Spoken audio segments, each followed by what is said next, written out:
પંચાયત સમાચાર 24માં આપનું સ્વાગત છે। દાહોદ જિલ્લાના ફતેપુરાથી એક ચોંકાવનારા અને ગંભીર સમાચાર સામે આવ્યા છે, જ્યાં લાખોના ખર્ચે નવો બનાવેલો આરસીસી રોડ માત્ર 15 દિવસમાં જ તૂટી ગયો છે। ફતેપુરા તાલુકાના મુખ્ય મથકે તૈયાર થયેલા આ નવા રોડની કામગીરીની ગુણવત્તા સામે હવે ભારે સવાલો અને શંકાઓ ઊભી થઈ રહી છે। ગણતરીના દિવસોમાં જ માર્ગની આવી ખરાબ હાલત થતા સ્થાનિક ગ્રામજનોમાં રોષ ફેલાયો છે। વિકાસના દાવાઓની પોલ ખોલતી આ ઘટના બાદ સમગ્ર વિસ્તારમાં ચર્ચાનો વિષય બન્યો છે અને જવાબદારો સામે કાર્યવાહીની માંગ ઉઠી। દાહોદ જિલ્લાના ફતેપુરા તાલુકાના મુખ્ય મથક ફતેપુરા ખાતે લાખો રૂપિયાના માતબર ખર્ચે નવો આરસીસી રોડ બનાવવામાં આવ્યો હતો। આ નવો માર્ગ બન્યા બાદ સ્થાનિક લોકો માટે સુવિધા વધશે તેવી આશા હતી, પરંતુ તે આશા માત્ર 15 દિવસમાં જ ઠગારી નીવડી છે। તાજેતરમાં જ તૈયાર કરવામાં આવેલા રોડની નબળી કામગીરીને લઈને હવે અનેક પ્રકારના પ્રશ્નો ઊભા થઈ રહ્યા છે। રોડની આ સ્થિતિ જોઈને સ્થાનિક ગ્રામજનો અને નાગરિકો આશ્ચર્યચકિત થઈ ગયા છે કે આટલા ઓછા સમયમાં રોડ આ રીતે કેવી રીતે તૂટી શકે। તંત્ર દ્વારા કરવામાં આવેલા વિકાસના કાર્યોની ગુણવત્તા પર આ ઘટનાથી મોટો પ્રશ્નાર્થ ચિહ્ન લાગ્યો છે। ફતેપુરામાં બનેલા આ નવા આરસીસી રોડની ગુણવત્તા એટલી નબળી નીકળી છે કે ગણતરીના દિવસોમાં જ રેતી, કપચી અને સિમેન્ટ અલગ પડી ગયા છે। કેટલાક સ્થળોએ રોડ સંપૂર્ણપણે તૂટેલો અને ક્ષતિગ્રસ્ત હાલતમાં જોવા મળી રહ્યો છે, જે કામગીરીમાં સીધી બેદરકારી દર્શાવે છે। સ્થાનિકોના આક્ષેપ મુજબ રોડના નિર્માણમાં યોગ્ય ટેકનિકલ ધોરણો અને ગુણવત્તાયુક્ત મટીરીયલનો ઉપયોગ કરવામાં આવ્યો નથી। રોડ બનાવતી વખતે જ હલકી કક્ષાની સામગ્રી વપરાઈ હોવાની આશંકા વ્યક્ત કરવામાં આવી રહી છે। માત્ર 15 દિવસમાં જ માર્ગની આવી દયનીય હાલત થતાં મટીરીયલની ગુણવત્તા સામે ગંભીર સવાલો ઊભા થયા છે। આ સમગ્ર ઘટનાને લઈને સ્થાનિક ગ્રામજનોમાં ભારે રોષ અને આક્રોશ જોવા મળી રહ્યો છે। ગ્રામજનોનું કહેવું છે કે જ્યારે રોડનું નિર્માણ કામ ચાલી રહ્યું હતું ત્યારે જ તેમણે કામની ગુણવત્તા અને ધોરણો સામે વિરોધ નોંધાવ્યો હતો। તે સમયે તેમણે સંબંધિત કામગીરી સામે અસંતોષ વ્યક્ત કરી યોગ્ય રીતે રોડ બનાવવાની માંગ કરી હતી। તે વખતે થયેલી ઉગ્ર બોલાચાલી અને સરપંચની કથિત દાદાગીરીનો એક વિડીયો પણ સોશિયલ મીડિયા પર ભારે વાયરલ થયો હતો। હવે માત્ર 15 દિવસમાં જ રોડ તૂટી જતા ગ્રામજનો કહી રહ્યા છે કે તેમની અગાઉની આશંકાઓ અને વિરોધ બિલકુલ સાચા સાબિત થયા છે। સ્થાનિક લોકો અને ગ્રામજનો હવે આ સમગ્ર મામલાને લઈને તંત્ર સમક્ષ કડક પગલાં ભરવાની માંગ કરી રહ્યા છે। લોકો દ્વારા આખા કામની ઊંડાણપૂર્વક ટેકનિકલ તપાસ કરાવવાની માંગ ઉઠી રહી છે, જેથી સાચી હકીકત બહાર આવી શકે। આક્ષેપ કરવામાં આવી રહ્યો છે કે કામગીરીમાં બેદરકારી દાખવનાર જવાબદાર કોન્ટ્રાક્ટર અને સંબંધિત અધિકારીઓ સામે કડક કાર્યવાહી થવી જોઈએ। પ્રાપ્ત માહિતી અનુસાર માત્ર તપાસ જ નહીં, પરંતુ ખામીયુક્ત બનેલા આ રોડનું ગુણવત્તાયુક્ત પુનઃનિર્માણ કરવામાં આવે તેવી પણ પ્રબળ માંગ ઉઠી છે। ભ્રષ્ટાચાર કે બેદરકારી આચરનારાઓ સામે જવાબદારી નક્કી કરવી અત્યંત આવશ્યક બની ગઈ છે। દાહોદ જિલ્લાના ફતેપુરામાં બનેલી આ ઘટના વિકાસના કાર્યોમાં થતી લાપરવાહીનો સ્પષ્ટ પુરાવો પૂરો પાડે છે। લાખો રૂપિયાના સરકારી ખર્ચે બનેલા રસ્તાઓ જો 15 દિવસમાં જ તૂટી જતા હોય તો પ્રજાના વેરાના પૈસાનો કેવો દુરુપયોગ થઈ રહ્યો છે તે મોટો પ્રશ્ન છે। સ્થાનિકોને માંગ છે કે આ મામલે વહેલી તકે ઉચ્ચ સ્તરીય તપાસ હાથ ધરીને જવાબદાર લોકો સામે કાયદેસરના પગલાં લેવા જોઈએ। ભવિષ્યમાં આવા હલકી ગુણવત્તાના કાર્યો ન થાય અને પ્રજાને પાયાની સુવિધાઓ ટકાઉ સ્વરૂપે મળે તે સુનિશ્ચિત કરવું તંત્રની પ્રાથમિક જવાબદારી છે। દાહોદ જિલ્લાના હોળી ચકલાથી લઈને હીરાપુરવાળાના સ્થાનિક જે અગાઉ પંચાયત સમાચારના અંદર એક અહેવાલ પ્રસિદ્ધ કરવામાં આવ્યો હતો અને સ્થાનિક લોકોએ વિરોધ કર્યો હતો કે મટીરિયલ બરાબર વાપરતા નથી, તો તે રોડ 18-19 તારીખના રોજ આજથી 2 અઠવાડિયા પહેલાં અહીંયા બનાવવામાં આવી ગયો છે અને બનાવી દીધો છે।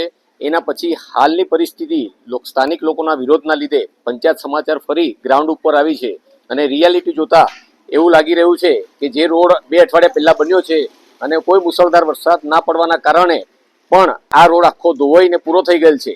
સ્થાનિક લોકોને રજૂઆત કરવા છતાં પણ દાદાગીરી કરી, સરપંચે દાદાગીરી, સભ્યોએ દાદાગીરી કરી અને આ રોડ જેમ તેમ પાથરી દીધો। ખરાબ મટીરિયલ, માટીવાળી મટીરિયલ પાથરી અને સ્થાનિક લોકોને આજે 12 વર્ષ પછી પણ હેરાન કરવાની પંચાયત દ્વારા જે હેરાન કરવામાં આવી રહ્યા છે। નથી ગટર બનાવી, લોકોના પાણીનો કોઈ પણ અત્યારે નિકાલ નથી અને ગટર એમના ઘરની આગળ જ બહાર નીકળી રહી છે અને રોડ પૂરો ધોવાઈ ગયો છે અને સ્થાનિક લોકોનું કહેવું છે કે આ રોડ ફરી બને અને અમારા પંચાયત ધારાના મુજબ જે ધારાધોરણ મુજબ બનાવવામાં આવે તો જ અમે આ રોડ બનવા દેશું ને આ રોડના કોઈ પણ રૂપિયા પાસ થવાનો જોઈએ। અમે સ્થાનિક જોડે વાત કરી રહ્યા છે, સ્થાનિક લોકોનું શું કહેવું છે સાંભળો।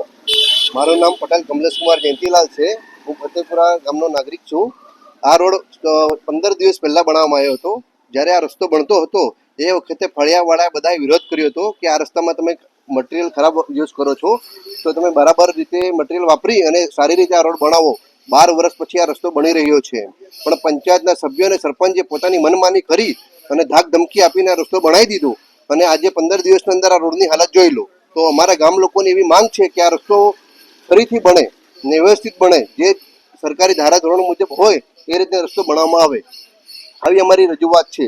સરપંચ સાહેબને તે દિવસ અમે વાત કરી તો સરપંચ સાહેબે કોઈ વાત સાંભળી નહીં અને અંદર ખાનગી એવું જાણવા મળ્યું છે કે જે લોકોએ વિરોધ કર્યો છે એમને સરપંચ સાહેબે એવી ધમકી આપી છે કે તમને અમે જોઈ લઈશું એમ. એટલે સરપંચને અમારે રજૂઆત પણ ના કરવાની, તાનાશાહી ચાલે છે ફતેપુરાના અંદર. આ હતા આપણી જોડે સ્થાનિક કમલેશભાઈ કલાલ, અને તેમનું જે કેવું છે રિયાલિટી જે બતાવી રહ્યા છે, ગ્રાઉન્ડ પર અમે બતાવી રહ્યા છે.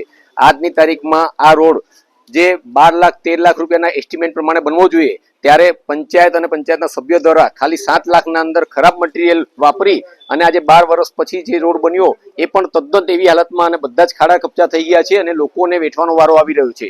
વિશાલ નહાર, પંચાયત સમાચાર, ફતેપુરા. અગાઉ 18-19 તારીખના રોજ આ રસ્તો બન્યો હતો.